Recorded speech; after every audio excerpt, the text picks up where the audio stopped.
नमस्कार. आज आम्ही शांताबाई शेळकेंची चंद्र पाहिला ही कविता वाचणार आहोत.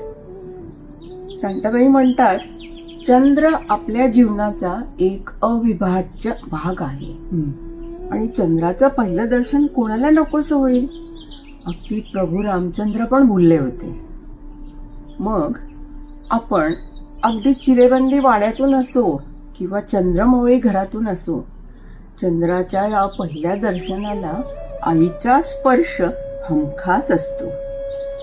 शांताबाई म्हणतात, चंद्र प्रथम पाहिला, चंद्र प्रथम पाहिला मामाच्या चिरेबंदी वाड्यातून. चंद्र प्रथम पाहिला मामाच्या चिरेबंदी वाड्यातून, निंबोणीच्या लेकुरवाळ्या झाडातून.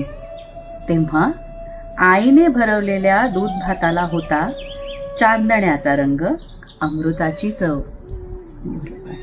आईने भरवलेल्या दूध भातात चांदण्याचा रंग भरत आणि अमृताचा गोडवा निर्माण करत त्या पुढे म्हणतात, शैशवी दूध भाताचा घास लावूनी लोणचे, ताटलीतून जो देई आई, त्यासम कोणचे मिष्ट पक्वान्न हो लागे आयुष्यात पुन्हा तसे. खरे खरे. आणि नंतर प्रियकराची याद करत स्वप्न भरल्या डोळ्यांनी पाहिलेला चंद्र. आहा.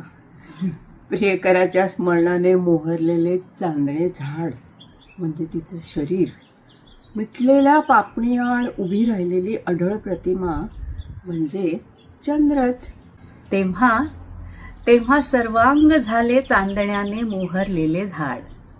तेव्हा सर्वांग झाले चांदण्याने मोहरलेले झाड. चंद्रच चंद्र दाटून आले मिटल्या पापणी आड. आता प्रियकर गृहस्थ झालाय.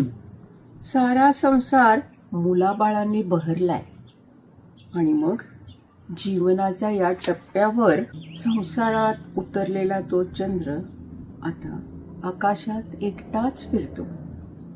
ना सखा, ना सोबती, ना चांदण्या, ना तारका.